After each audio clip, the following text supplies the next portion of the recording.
जरूरी नहीं कि 24 घंटे हम भगवान की भक्ति करें तब भगवान हमारे ऊपर प्रसन्न हो।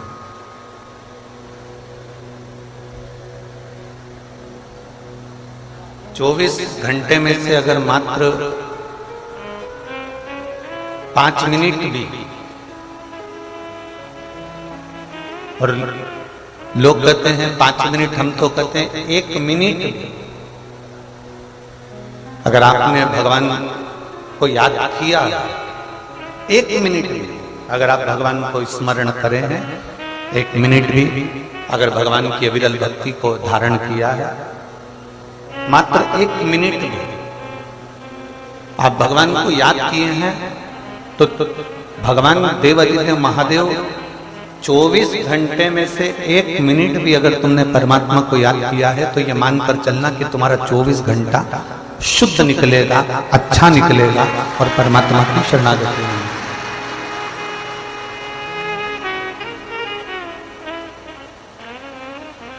दिक्कत वहां कहां होती है? क्या हम कहते हैं कि हम 24 घंटे भजन करते हैं, हम कहते हैं 8 घंटे भजन करते हैं, हम कहते हैं 10 घंटे भजन करते हैं,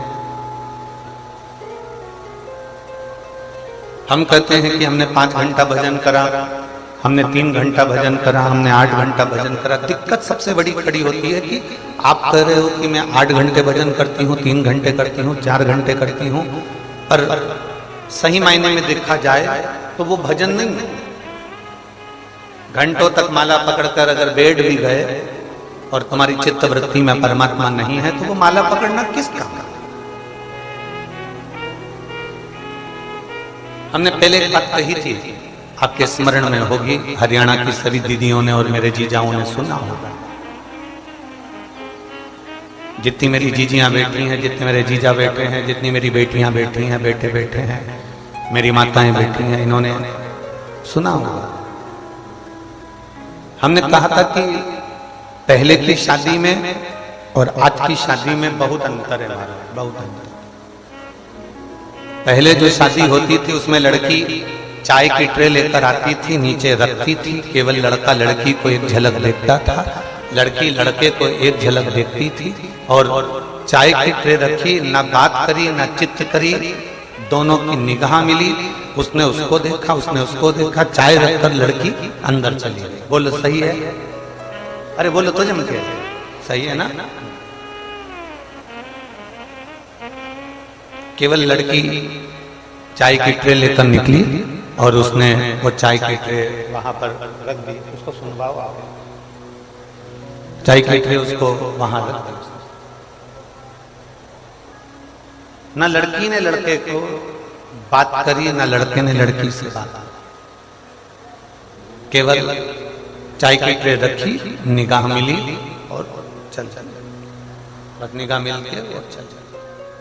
अब एक वो जमाना था जहां चाय की ट्रे रखी जाती थी, निगाह मिल जाती थी, और निगाह मिलकर लड़की लड़के को देख ली, लड़का लड़की को देख लिया, और वहां से वो संबंध पक्का हुआ, संबंध पक्का। एक आज की शादी, एक आज का विवाह, लड़का लड़की को दिखाया गया, 2 घंटे तक उनको होटल में मिलाया गया, बातचीत कराई गई, संबंध पक्का हो गया, रात को 10 बजे से लेकर रात्रि के 3 बजे तक बात चलती रही। बोलो सही है कि गलत है? फिर शादी की तारीख आ गई, शादी पक्की हो गई। पक्की होने के बाद शादी के केवल 1.5 साल निकले थे, और 1.5 साल बाद शादी के मालूम पड़े अदालत में केस पहुंच गया और तलाक की बात चल गई। अदालत में केस गया, तलाक की बात। अब जरा विचार करिए, पहले का संबंध में ना लड़के ने लड़की को देखा है, ना लड़की ने लड़के को देखा है, केवल निगाह मिली, एक क्षण में लड़की लड़का पसंद हो गया, बातचीत कुछ हुई नहीं, और संबंध पक्का हो गया। जो 7 जन्म तक संबंध निभा, पूरी जिंदगी अच्छे से निकली। और एक देखभाल कर करा था, 2 घंटे होटल में मिलवाया था, रोज लड़का लड़की गाड़ी पे घूमने भी गए, साथ में कपड़े खरीदने भी गए, ज्वेलरी खरीदने भी गए। उसके बाद फोन पे लगे रहे, पूरी 6 महीना 4 महीना इतनी बात करी, उसके बाद भी लड़का लड़की का तलाक हो गया। तो इससे तो पहले का जो संबंध था, एक क्षण निगाह मिलती थी और लड़का लड़की का हो जाता था, लड़की लड़के की हो जाती थी, वही की वही। शिव पुराण कहती है तुम 24 घंटे बात कर रहे हो, 24 घंटे बैठे हो, 24 घंटे भजन कर रहे हो, भगवान नहीं सुन रहा। पर पुरानी बात याद रखना कि एक क्षण दिल से बस लोटा लेके शिव के मंदिर में गए, जल चढ़ाया, शंकर तुम्हारा, तुम शंकर के हो गए, अपना काम।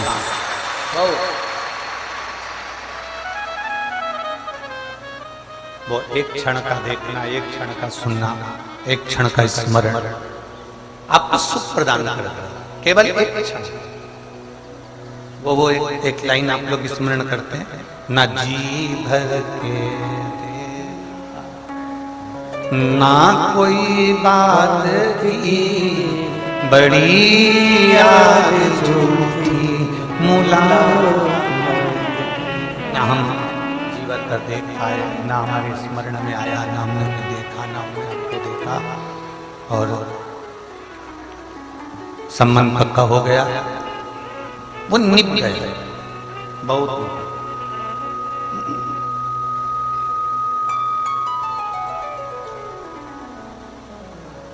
और इतना निभा कि एक जन्म की बात नहीं, कई जन्मों जन्मों की बात चल गई, कई चीजें ऐसा निभा है। शिव कथा, भगवान शंकर का संवाद, भगवान शंकर की कथा, भगवान शंकर का स्मरण हमको ये बता रहा। शिव महापुराण हमको ये कह रहे, भगवान शंकर का संवाद हमको ये कह रहा, शिव तत्व हमको ये बता रहा। शंकर के मंदिर में बहुत घंटों तक बैठने की जरूरत ही नहीं है। आप मेरी सिरसा की जीजियों, जितने आस्था चैनल पर कथा सुन रहे हैं, जितने फेसबुक यूट्यूब पर कथा सुन रहे हैं, जितने मोबाइल पर कथा सुन रहे हैं, जितने इस सिरसा हरियाणा की पवित्र भूमि पर कथा सुन रहे हैं, आप अपनी चित्तवृत्ति में एक बात उतार कर रख लो, बहुत देर तक शंकर के मंदिर में बैठने की जरूरत है ही नहीं।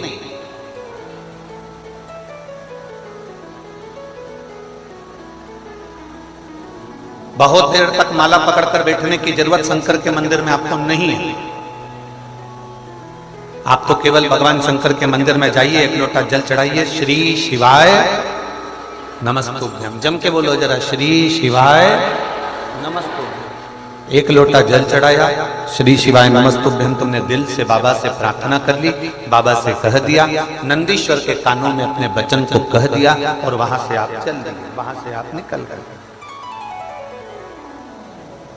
वहां से आप चल।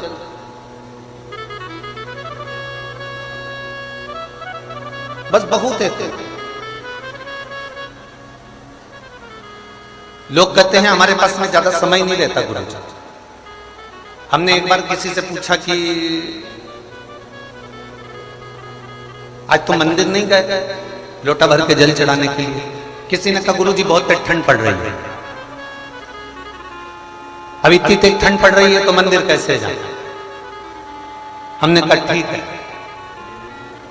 बहुत तेज ठंड पड़ रही है तो फिर तो रोटी बनाओगे नहीं। बोलो बोलो, जम के बोलो जरा, रोटी बनाओगे ठंड में? अरे जम के तो बोलो, बनाओगे? तो जब इतनी तेज ठंड पड़ रही है तुम मंदिर नहीं जा सकते, तो इतनी तेज ठंड में खा कैसे सकते हो? जरा विचार तो करिए।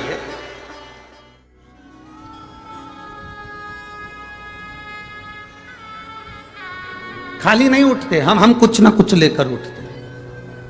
किसी गुरु की सेवा मिली है ना, गौ माता की सेवा मिली है ना, संत की सेवा मिली है, सदगुरु की सेवा मिली है, किसी को आप प्यासे को पानी पिला रहे हैं, भूखे को भोजन करा रहे हैं, वो सेवा यदि आपको मिली है उसका फल मिलता। एक बार गुरु नानक देव अपने शिष्य के साथ में जा रहे थे और उन्होंने जाते जाते एक बहुत अंधेरा सा होने लगा। गुरु नानक देव जी ने कहा, बाले अब मुझे विश्राम करना है, तू कोई स्थान देख ले विश्राम करने का। बाले ने विश्राम करने का स्थान देखा और स्थान देखकर बाले ने कहा, गुरुजी विश्राम करने का स्थान तो है, स्थान तो है, पर एक टूटा सा झोपड़ा है, टूटा सा मकान है। गुरु नानक देव जी ने कहा, हमें ये मकान भी चलेगा, हमें ये झोपड़ा भी चलेगा, चलो। अब गुरु की दृष्टि में कोई जरूरी है कि महल होगा तो ही श्रेष्ठ होगा, झोपड़ा होगा तो भी श्रेष्ठ।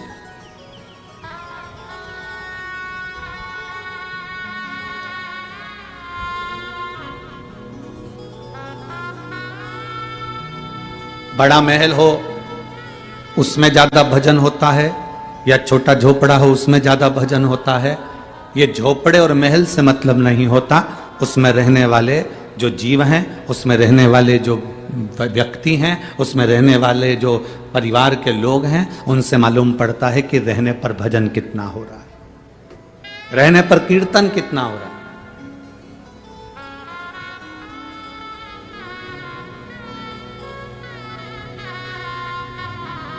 उसमें रहने वाला भगवान की अविरल भक्ति को कितना धारण कर रहा है।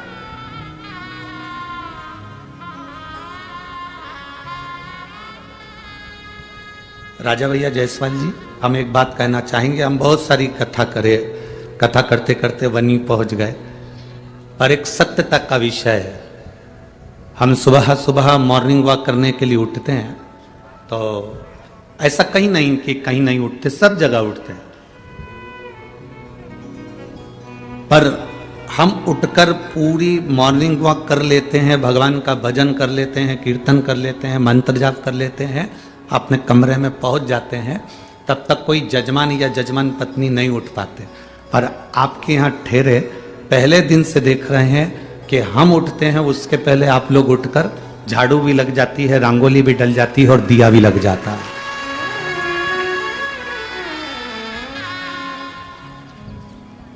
ये प्रभु कृपा।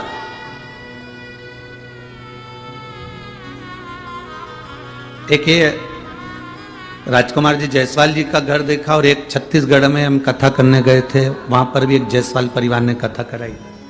क्या नाम था उनका? वेणुगोपाल जायसवाल। वो वेणुगोपाल जायसवाल की धर्म पत्नी स्कूल में टीचर, और वेणुगोपाल कोई कंपनी में काम करता है, हाँ कोई छोटा मोटा वो काम करता, वेणुशंकर जायसवाल। अब उन्हें कथा ले ली। अब कथा ली और कथा लेने के बाद वो 3 बार कुबेरेश्वर धाम पर आया। अब 3 बार में से 2 बार तो हम नहीं मिले, 1 बार हम उसको मिले। हम थे ही नहीं 2 बार में, तो जिस समय हम वहां थे उस समय वो मिला, वेणुशंकर जायसवाल, छत्तीसगढ़ कौड़िया है ना, कौड़िया। अब आते से ही बोला, गुरुजी हमने कथा ली है और कथा लगभग लिए हुए, देखो ये शिव का अनुभव है, ये हमारे जीवन के कुछ अनुभव हैं जो आपके बीच में हम कभी कभी कह देते हैं, नहीं तो अपने अनुभव कभी नहीं कहते। हम जितना बन सकता है कथा कहने का प्रयास करते हैं। उसने कहा, गुरुदेव कथा ली है और 4 महीने बचे हैं और 1.5 साल पहले हमने कथा ली। हमने कहा हो गई तैयारी?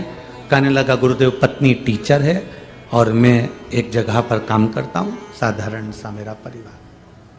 हमने कहा, कथा का क्रम देख रहे हो, इतना बड़ा क्रम होता है, कितना पंडाल की व्यवस्था, मंच की व्यवस्था, साउंड की व्यवस्था, भोजन की व्यवस्था, बैठने की व्यवस्था कितनी होती है वेणुगोपाल जी। तो कहे, गुरुजी पहले तो इतना नहीं था, पर अब देखकर तो बहुत थोड़ा सा लग रहा है। हमने कहा, क्या चाहते हो? तो कि बस कथा ली है, कथा हो जाए। हमने कहा, विश्वास है ना तुमको कि भोलेनाथ कथा करने आएंगे और कथा करवाएंगे और कथा सुनेंगे? कहाँ पूरा है? तो हमने कहा, बस बाबा से विनती करो और तैयारी करो।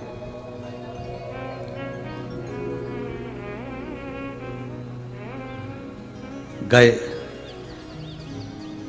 उनके दोस्त ने उनको कह दिया कि एक प्लाट खरीदना है और उस प्लाट में मैं चाहता हूं कि तू भी मेरा पार्टनर बन जा। उसने कहा पार्टनर तो बन जाऊंगा पर इतना धन नहीं है कुछ भी, थोड़ी सी पैसा कथा के लिए रखा है, शिव पुराण करवाना। तो कहा जो शिव पुराण के लिए रखा है चल वो ही लगा दे उसमें से। वो शिव पुराण का थोड़ा बहुत जो इकट्ठा करके रखा था वो प्लाट में लगा दे। वो प्लाट आ गया शहर के अंदर। शहर में ऐसी जगह आ गया कि उसको एक कंपनी को जरूरत पड़ गई। 4 महीने के अंदर ही कंपनी ने वो प्लाट करोड़ों में खरीद लिया और करोड़ों में खरीदा। और बाबा की कथा, एक विश्वास की दृढ़ता होती है, एक भरोसे की दृढ़ता होती है।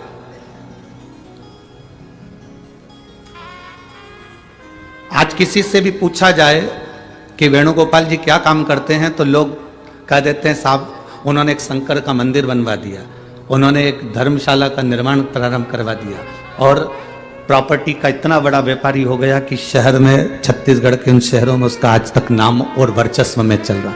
ये बाबा देने वाला, आपका तो विश्वास दृढ़ है। आप भरोसे के साथ कहते हो कि हम आपसे भी कहते हैं, यहां जितने कथा सुनने आते हो बाबा से, तुम जब प्रार्थना करो अपने दादा की जब गोद में बैठो, अपने बाबा की जब गोद में बैठो, तब उस समय तुम्हारा विश्वास इतना पक्का होना चाहिए कि शंकर कोई और नहीं, शंकर मेरा वो रब है, शंकर मेरा वो गुरु है, शंकर मेरा वो भाव है कि मैं उनकी गोद में जब बैठूंगा तो मेरा बाबा मुझे खाली नहीं छोड़ेगा। मैं उसकी गोद से जब उठूंगा तो कुछ ना कुछ लेकर उठूंगा।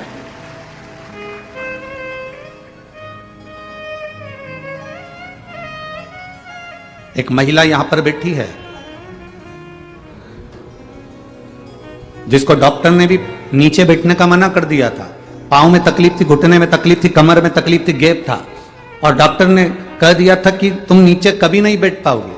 वो पहले दिन कथा सुनने के लिए आई थी तो साथ में स्टूल लेकर आई थी और उसने सुना पहले दिन की कथा में कि अगर दिल से बैठकर सुन रहे हो तो जो मांगोगे, ये घुटने का दर्द, ये कमर दर्द तो तुम हमें लिखकर भेजोगे। आज उसने पत्र भेजा। राधिका जोशी भद्रावती जिला चंद्रपुर से आई है। कहीं बैठी हो तो हाथ हिला देना। भद्रावती जिला चंद्रपुर। 3 साल से मेरे पैरों में तकलीफ थी। ऐसा कोई हॉस्पिटल नहीं है जिसमें मैंने इलाज नहीं करवाया। नीचे 3 साल से नहीं बैठ पाई थी। कहां है? हाथ हिलाओ एक बार। हाँ ठीक है, दिख गया। 3 साल से मैं नीचे नहीं बैठ पाई थी। पर पहले दिन की कथा में आपने जो वर्णन किया था उसके बाद मैंने भी मन में सोच लिया भोलेनाथ मैं कल कथा सुनने के लिए आऊंगी। अगर तूने मुझे इतना बल दे दिया, मैं नीचे बैठकर कथा सुनना चालू कर दूं और मेरा पांव चलने लगेगा तो मैं तेरी 7 दिन की कथा सुनूंगी। बाबा 2 से 3 दिन मैंने यहां कथा सुनी और बाबा की कृपा से मेरे पैरों ने काम करना प्रारंभ करा। अब घर पर भी मैं नीचे बैठ सकती हूं और कथा में भी नीचे बैठ सकती हूं। ये शिव तत्व, बैठो बहन, शंभु शिव तत्व, ओघड़ी शंभु है।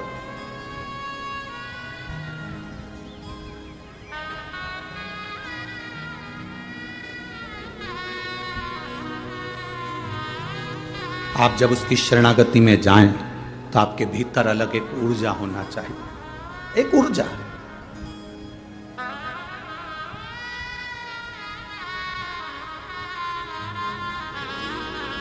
हम जिस नगर में, शहर में, सीहोर में रहते हैं, उस नगर में, शहर में, सीहोर में जिस रोड पर रहते हैं वहां हमारे पास में डाकघर है, पोस्ट ऑफिस, और पीछे वाली रोड पर गुरुद्वारा।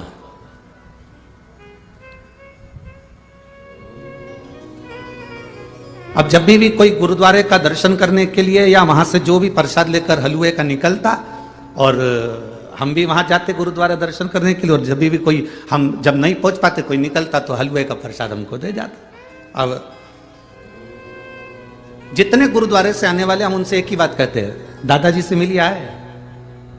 तो वो मुस्कुराकर कहते, गुरु जी तुम भी क्या बात करते हो, हम गुरुद्वारे गए थे, गुरु नानक देव जी के पास गए थे। हमने कहा वही तो दादा है, दादा के पास बैठोगे ना तो कुछ ना कुछ तो मिलेगा ना।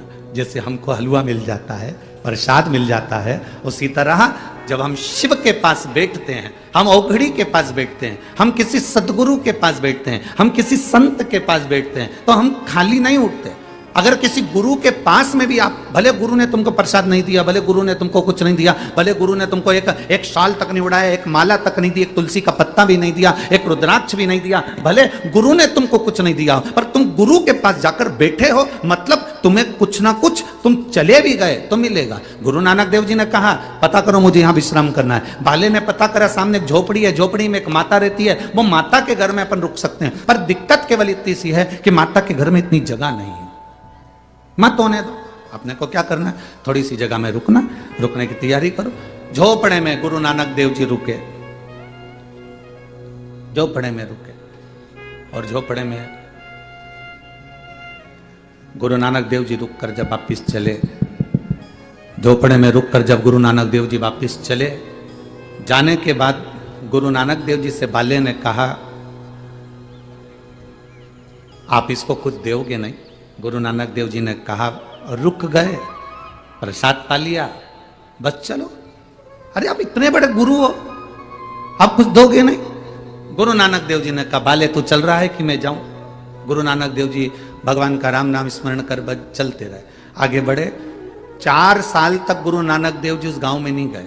4 साल के बाद गुरु नानक देव जी उस गांव में गए तो जहां झोपड़ा था वहां महल बना हुआ था, और बाले ने कहा गुरुदेव यहां महल? गुरु नानक देव जी से कहा पता करके आऊं वही बूढ़ी माँ रहती है कि कोई दूसरा रहता है। जब जाकर देखा तो वो बूढ़ी माँ गुरु नानक देव जी का इंतजार कर रही थी कि जिसने कदम रखकर मेरे झोपड़े को महल बना दिया वो गया कहां? तो गया कहां? आप शंकर जी के मंदिर में जाते हो तो आपके मन में आता है मैंने पशुपति व्रत करा, भगवान ने क्यों नहीं सुना? मैंने इतने साल जल चढ़ाया, मैं 4 महीने से भगवान को जल चढ़ा रही हूं, मैं 3 महीने से भगवान को जल चढ़ा रही हूं, मैं 6 महीने से भगवान को जल चढ़ा रही हूं, भगवान मेरी सुनता नहीं है। गुरुजी तुम तो झूठ बोलते हो कि भगवान सुनता है। मैं तो 5 महीने से चढ़ा रही हूं, मैं तो 3 महीने से चढ़ा रही हूं, मैंने तो 2 बार पशुपति व्रत कर लिया, मैंने तो 4 बार पशुपति व्रत कर लिया, मैंने तो 8 बार पशुपति व्रत कर लिया, मैंने तो ये कर लिया, मैंने तो बेलपत्री चढ़ा ली, भगवान मेरी सुनता नहीं है। गुरुजी तुम कहते हो भगवान सुनता है, मैं साल भर से भगवान को जल चढ़ा रही हूं, भगवान मेरी नहीं सुनता। आपसे निवेदन है, गुरुजी ने जल चढ़ाने का बोला और तुमने जल चढ़ाना प्रारंभ करा, तुमने जल चढ़ाना प्रारंभ करा, कोई तुमने पाप नहीं करा। अगर आज तुम खड्डा खोद रही हो उसको खोदते जाओ, खोदते जाओ, खोदते जाओ, उस खड्डे में पानी जरूर निकलेगा, ये निश्चित है। उसको खोदना पड़ेगा, जाते जाओ जाते जाओ, उसके दरवाजे से तुम्हें कृपा जरूर मिलेगी, उसकी दया जरूर होगी, उसकी कृपा दृष्टि जरूर होगी।